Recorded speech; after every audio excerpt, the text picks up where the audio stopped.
नमस्कार, आप सभी का स्वागत है द एडवाइज़र पर। और आज हम बात करेंगे फेक ओटीपी स्कैम को लेकर। Fake OTP scam online fraud और साइबर क्राइम से ही जुड़ा हुआ एक विषय है जो अभी भारत में बहुत ज़्यादा चल रहा है और इसको लेके काफ़ी व्यक्ति परेशान भी हैं। ओटीपी स्कैम, तरह तरह के ओटीपी को लेके ये स्कैम है। तो आज मैं आपको इस स्कैम के बारे में पूरी जानकारी दूंगा कि वास्तव में ये स्कैम है क्या और इससे लोग कैसे परेशान हो रहे हैं और इससे कैसे बचा जा सकता है। तो चलिए इस पर बात करते हैं। ओटीपी स्कैमर्स, देखिए ओटीपी फ्रॉड में जो बात आती है वो ओटीपी स्कैमर्स की बात आती है। ये लोग कौन होते हैं? ये हैकर्स होते हैं और ये ओटीपी स्कैमर्स टाइप होते हैं जो ओटीपी एक विषय को चुन के ओटीपी में ही फ्रॉड करते हैं, क्योंकि बैंक द्वारा वेरिफिकेशन के थ्रू हमारे जो अकाउंट होता है उसमें वेरिफिकेशन की एक प्रक्रिया होती है। जब हमारे द्वारा कोई भुगतान किया जाता है तो ओटीपी लिया जाता है, तो ये एक चलन में है ये प्रक्रिया। लेकिन ओटीपी स्कैमर्स इसका नाजायज़ फ़ायदा उठाकर अलग अलग विषयों पे आम उपभोक्ताओं के साथ फ्रॉड कर रहे हैं। भारत में हर व्यक्ति कहीं ना कहीं डिजिटल ट्रांजैक्शन को प्राथमिकता दे रहे हैं। डिजिटल ट्रांजैक्शन बहुत ज़्यादा हो रहा है और इसमें हर व्यक्ति आदी हो चुका है ओटीपी को लेकर। जैसे मैंने बताया था, बैंक से रिलेटेड हुआ, किसी वेबसाइट से रिलेटेड है, किसी ऐप से रिलेटेड है। कई जगह तो ये बिल्कुल सही उपयोग में लिए जाने वाले ओटीपी होते हैं, परंतु कई बार ये फेक ओटीपी भी हो सकते हैं। तो हमें इसको ध्यान में रखने की आवश्यकता है कि वास्तव में कौन सा हमारे लिए सही ओटीपी है और कौन सा गलत ओटीपी है। ओटीपी को अगर देखें तो इसे ज़्यादातर वन टाइम पासवर्ड के रूप में उपयोग किया जाता है। इसका full form one time password ही है। ये अल्फ़ा न्यूमेरिक और न्यूमेरिक स्ट्रिंग भी इसे कहा जा सकता है, जिसे ज़्यादातर वेबसाइट्स और बैंक इनको लॉगिन सेशन या ट्रांजैक्शन सेशन के लिए उपयोग में लेते हैं, वेरिफिकेशन के लिए। तो इसे हमें समझने की आवश्यकता है कि वास्तव में ये किस उपयोग के लिए है, इसका सोर्स क्या है। जो ओटीपी हम ले रहे हैं या हम दे रहे हैं उसका वास्तव में सोर्स क्या है, और जिनको हम ओटीपी दे रहे हैं क्या वो हमारे ओटीपी को सही उपयोग में लेंगे। तो हमें ही इसे ऑब्जर्व करने की आवश्यकता है कि ओटीपी जो हम दे रहे हैं वो सही जगह जा रहा है या नहीं जा रहा है।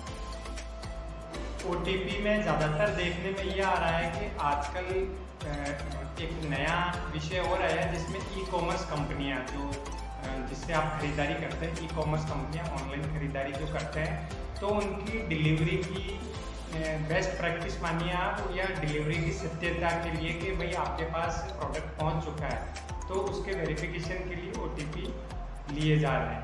तो ये तो सही है, लेकिन इसका चलन होने के कारण कई लोग इसका गलत मिसयूज भी कर लेते हैं। जो ओटीपी स्कैमर्स होते हैं वो इसको गलत उपयोग में भी लेते हैं।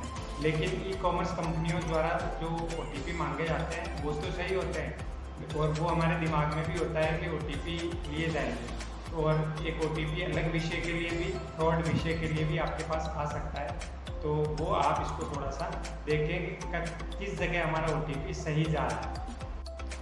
हमारे द्वारा कई वेबसाइटों का उपयोग किया जाता है। कई गवर्नमेंट से रिलेटेड होती है, कई प्राइवेट से रिलेटेड होती है, जैसे कई बैंक्स भी हुए।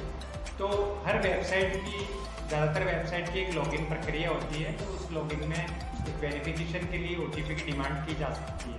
तो इसमें भी ये देखने वाली बात है कि वेबसाइट में जो सोर्स है, जो वास्तव में रियल है, उसी को ही हम ओटीपी दे रहे हैं, या कोई फेक वेबसाइट्स पे हम हमारा ओटीपी दे रहे हैं और यह हमारे से कोई मांग रहा है। तो ये हमें थोड़ा सा देखने की आवश्यकता है।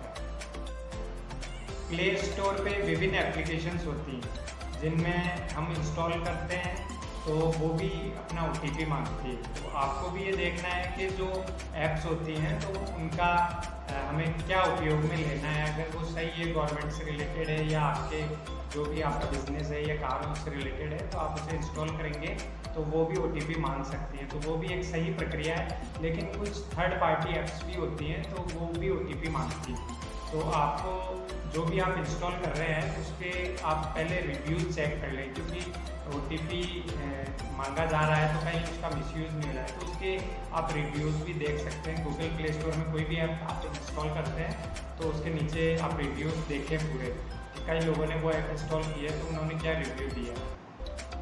हमारे दैनिक जीवन से जुड़े विभिन्न विषय और विभिन्न बैंकिंग प्रक्रिया में हम OTP काम में लेते हैं।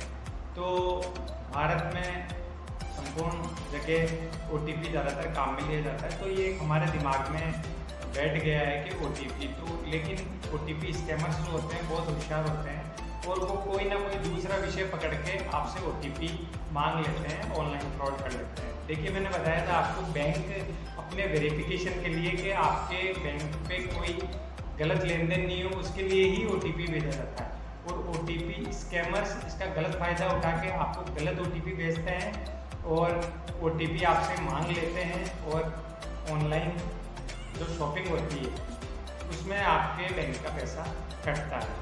तो ये एक प्रक्रिया है बैंक की, बैंक अपना काम सही कर रहा है लेकिन OTP हमारे द्वारा ही दिया जाता है, तो कहीं ना कहीं ये गलत OTP देने की एक प्रक्रिया है। अगर आपका ट्रांजैक्शन सही है, बैंक से रिलेटेड है और या अन्य विषय जैसे वेबसाइट या एप्लीकेशन में लॉगिन कर रहे हैं और सारे ये सही हैं, उस जगह आपको OTP देना वाजिब है।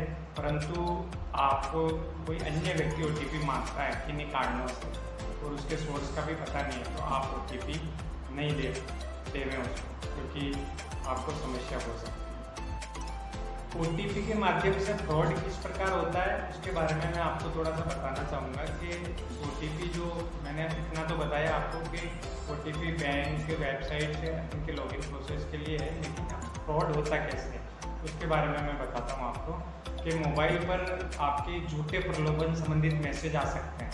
आपके मोबाइल में मैसेज आ सकता है कि आप कोई लॉटरी जीत गए हैं, या आपको किसी प्रकार का कोई बिजनेस ऑफर किया जा रहा है, या आपको कोई ऑनलाइन वर्क फ्रॉम होम ऐसी कुछ प्रलोभन दिया जा रहा है। तो आपको एक रजिस्ट्रेशन प्रक्रिया बताई जाती है कि आप एक रजिस्ट्रेशन करें और उसमें OTP आएगा, तो वो OTP आपको देना है। तो हम इन झूठे प्रलोभन में फंस जाते हैं और हम हमारा OTP दे देते हैं।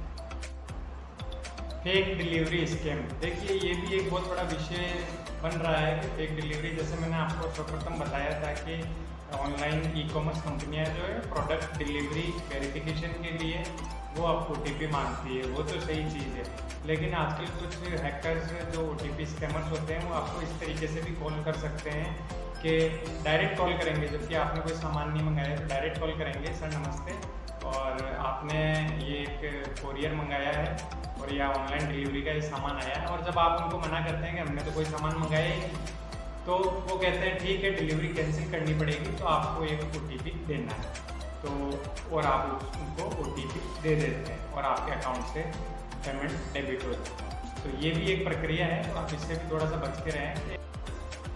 कई बार ऐसी भी परिस्थिति होती है जब हमें बैंक से रिलेटेड कोई शिकायत है तो हम जल्दी में गूगल पे जाके सर्च करते हैं, जैसे कोई भी बैंक के कंसर्न टोल फ्री नंबर, तो जो भी पहले नंबर आता है हम उस पर कॉल कर देते हैं और वहाँ से कस्टमर केयर टाइप बात की जाती है और हमसे OTP मांग लिया जाता है, हमारे खाते से पैसा कट जाता है।